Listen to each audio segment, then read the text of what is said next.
everybody, welcome back to my channel. Today we're going to be doing, and yes, my background's a little different. I actually had to move my desk a little bit, but this is the result. I am gonna let my hair air dry today. So yes, we are going to be doing yet again another palette. This is going to be the BH Cosmetics Ruby palette. If you haven't seen the rest of my BH Cosmetics series, I will link each month down below, and I do have to have this up in the right month because I've been really bad at that. I've been so behind on a lot of my stuff that I'm just like panicking right now because I'm always behind. So anyways, we are doing BH Cosmetics again. This is which was it? $9? $9 for the palette, and then of course shipping costs, and then of course I use a generic Trend Mood 1 code or whatever just to save 10%, and it came out to $13.05 with the tax and the shipping, so not bad for a little palette. So I do have, and I don't have them all in order, so they're kind of all over the place because I've organized my palettes to where they're cool colors, warm colors, rainbow colors, but I do have a lot of them. I will pull them all out so I can rank them again, but we're going to talk about Ruby. So here's the Ruby palette for July. Open her up, and there it is. So we have really good ruby red colors. You're gonna know my gripe about this one, but honestly, we're just gonna step into it. So we have 7 shades again, with the staple glitter shade, which I'm really happy. It's like a ruby red. So there's, the colors are called Ruby, which is the main color here. Sparkly, Fun Gal, Proud, Honest, Witty, Drama Queen. Now, I have my dad and my older sister that are in July, and I don't know, Proud? Yeah. Witty? I don't know. I've never really... They're very, how should I say, they're not witty. It's hard to describe. It's like, I'm not going to be like, well, they're not witty. I don't know. It depends on how you look at witty. I guess my dad is sparkly. So is my sister. Fun Gal. Yes. Honest. Yes, my dad's very honest. My sister's pretty honest. But yeah, Drama Queen. I don't think my sister's really much of a drama queen. My dad's not into drama either, so it's just, you know, some of these descriptions aren't spot on for people that were born in the month of July. I'm curious to see what they have for October. If they say that I am emotional, that is very true. If they say that I am unstable, that's very true. So, yeah, it says, "You're red hot, Ruby." So yeah, we're going to go ahead and swatch this one. So we're going to start off with the main color. We've got our shades here. So we have Ruby, which is the staple color, Ruby Red. It's more of like a orangey, pinky metallic red. Sparkly, which is a nice yellow shade. Fun Gal, which is a matte warm brown. Proud, which is a darker brown, but it's in the warm category. And then we have Honest, which is a nice transition shade, warm light brown. And then we have Witty, which is an orange metallic. And then of course the sparkle shade, which is a red sparkle.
So we're going to get into how I created this look for the July palette.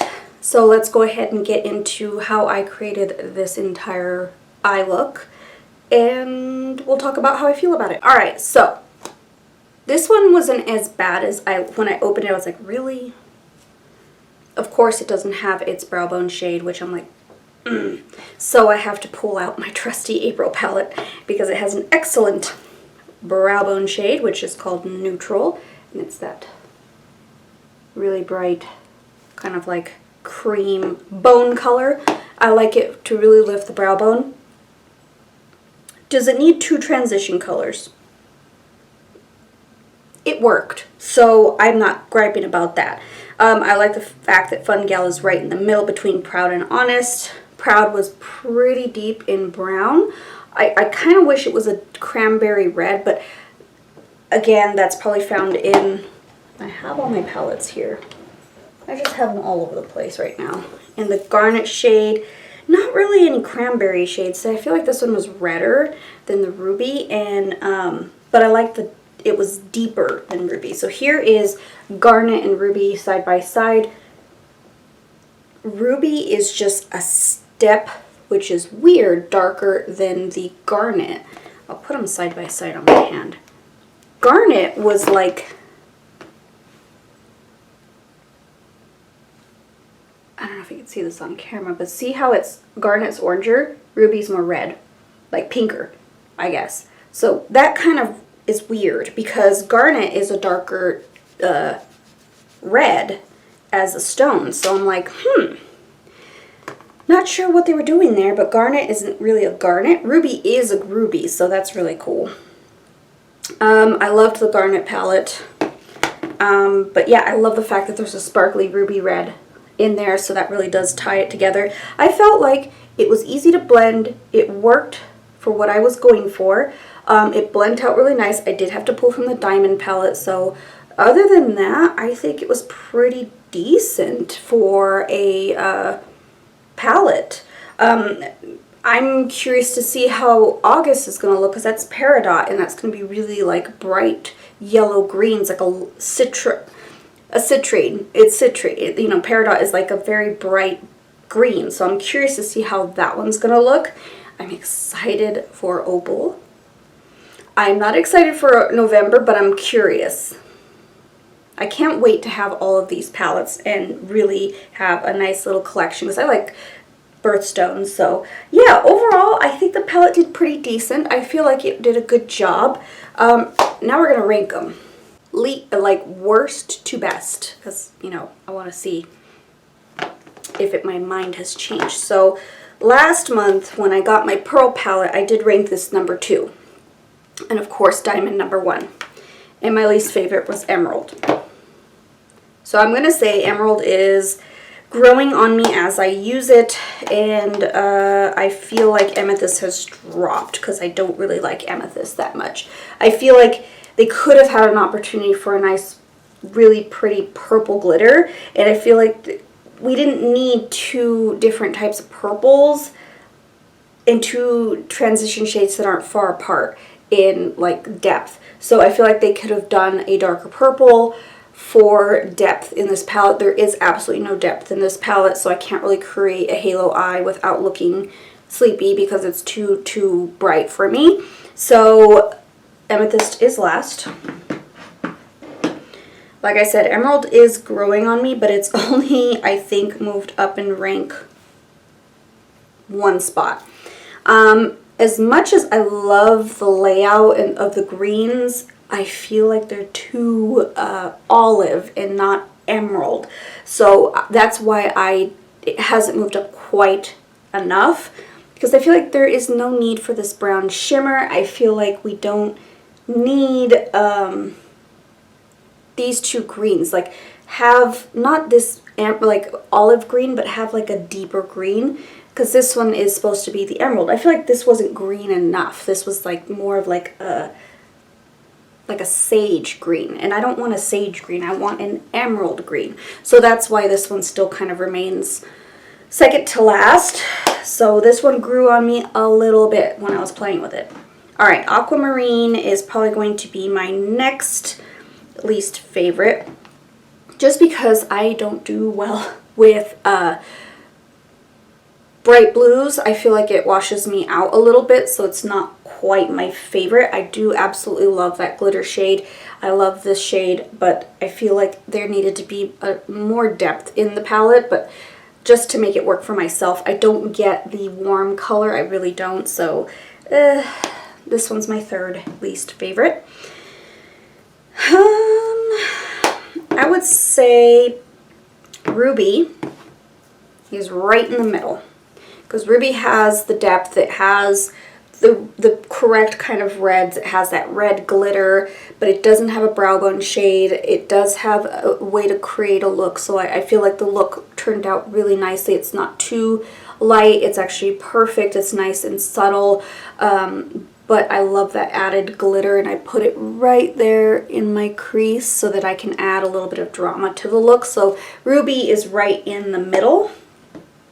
And then, of course, we go into, I feel like Pearl was beautiful, but Pearl did drop a little bit because I feel like it's a little bit too light for me sometimes. But I do love the fact that it does tie together. I don't like the fact that this is the same as the Aquamarine, so that kind of dropped it a little bit for me. But Pearl is my third favorite. And then we go into January, which is Garnet, which is my second favorite because there's depth, there's a beautiful black glitter, no brow bone shade, but this can do really well as a brow bone shade. It's light enough to where it can pass as a brow bone. It's not super bone bright or vanilla bright, but it works.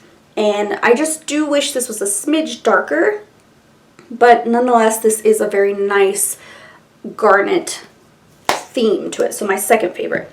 And of course, April still remains my favorite palette out of the bunch because it's got silvers, it's smoky, it's got that bright brow bone shade, it's got two transition shades, it's got a black, it's got a silver. I do wish that there was a different silver here or something else there, but I can deal with it. So love the diamond palette. That is my favorite palette. So yeah, that is where I'm at right now. I am up to July, so next month I will be doing August, and that will be Peridot, so I'm excited to see how that's going to look. So yeah, I think that's the end of my video. I hope you guys enjoyed this video and these videos. I will link the rest of those videos down below so you can check them out. And if you're wondering what's on my lips, because I did a nude shade today, this is Born Flirt from Estee Lauder. These are the High Shines, which I really love because it makes my lips look hydrated and smooth, and it's a perfect nude. And this is called Born Flirt, and it's really, you could build the color, you could sheer the color, whatever you want. So that's it. Thank you guys so much for watching, and I hope you like the new background. I'm not quite sure. I'm still kind of playing with things. I am going to probably get some lights. The window's right in back of me. I am going to get some lights for the curtain, and I do need to change the curtain because it is navy blue, but it came with the house when we bought it, and we haven't changed them out yet because I haven't yet found a really good, really pretty, I really don't really like curtains, but I need a curtain or something. But I wanted to put some like string lights and maybe a light over here just to add some color to the room and to my filming area, because I really want to make it more or less comfortable for myself and comfortable for you viewers to see how, you know, like have a nice little background, because I've just been lacking in background and lacking in content, so I need to make it up somehow. So anyways, that's the end of my video. I hope you guys enjoyed this video. Please like and subscribe if you haven't already, and I will see you in my next one.